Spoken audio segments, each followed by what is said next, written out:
My boxing style is slick, but it's aggressive.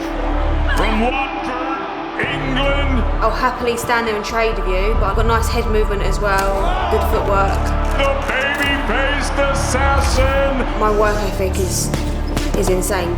WBA bantamweight champion of the world. I wanted to go to the end of the earth to make sure that I win.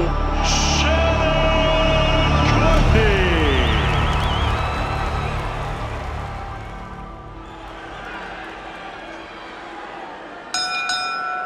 Ladies and gentlemen, from the Copper Box Arena here in London, England, we are Oh, my debut.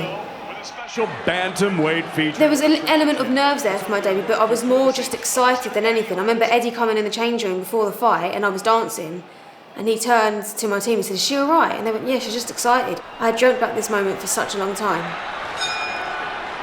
She was completely reckless, there wasn't a lot of skill there, but chin-wise she was tough. I remember hitting her with a big left hook and I thought, oh my God, I'm going to get a stoppage on my debut.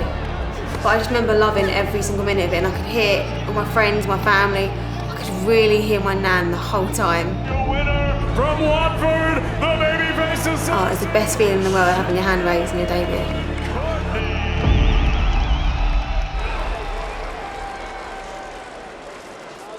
This was a really tough fight. She come out like a steam train at me and I just didn't expect it. And I stupidly traded with her for the first round, maybe two, and then I started to box, but I got a little bit cocky in the last round and started doing stuff like that. She took me by surprise, but I stuck to my boxing and in the end it was just a case of hit and don't get hits, that's what I did.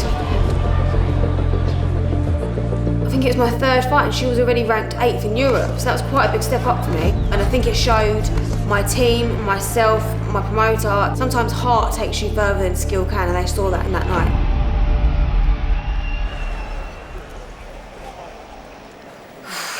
This fight.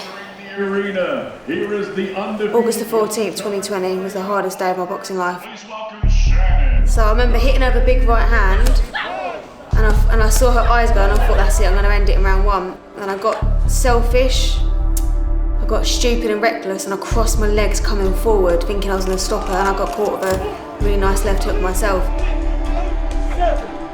I hated everything about this fight. I didn't have a proper camp. Before every fight I turn to my team and I say, thank you for everything done in this camp. This time I turned to my team and I said, I shouldn't be fighting tonight. There's no excuse, I still lost the fight, but I was not in a good place. Oh, my face. Look, she thought she won the lottery. She was in shock because she knew she would win.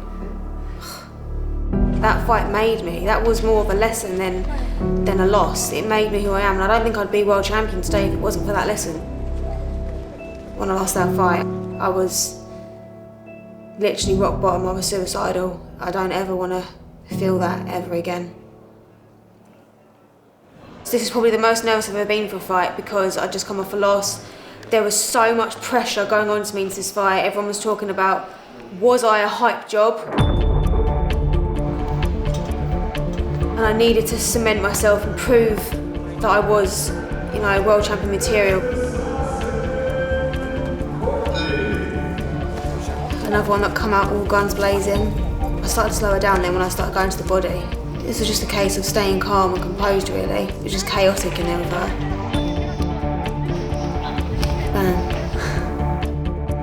That shot, I was lining it up for a good 2 rounds because she kept on, whenever she pivoted to the left, she would drop her shoulder to leave her chin exposed. And all I kept thinking of was Cole Frotch, George Groves. So I thought the minute she turns her shoulder, I'm going to shoot. And that's what I did and it landed flush.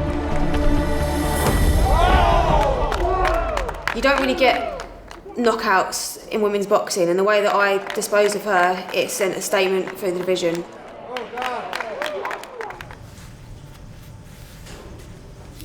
10th of April, one of the best days of my life.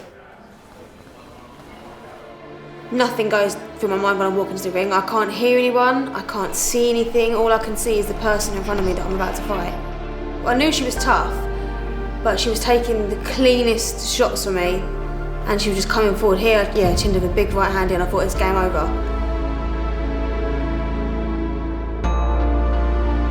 How she managed to stay up, I'll never know because she was gone. So I've got to give her respect for that. But I put in so much into round 5, trying to get her out of there. I kind of blew a lot of steam. Round 9 and 10 were the easiest rounds, and her eye was completely closed by this point. So I just thought I'm gonna keep aiming for that. I was a much smarter fighter in the night. I was going from body to head, body to head. I just stuck to my jab and stuck to my boxing, and that's what won it in the end. Here we go. Babyface assassin, Shannon Courtenay. Literally the best moment of my life. I achieved my dream.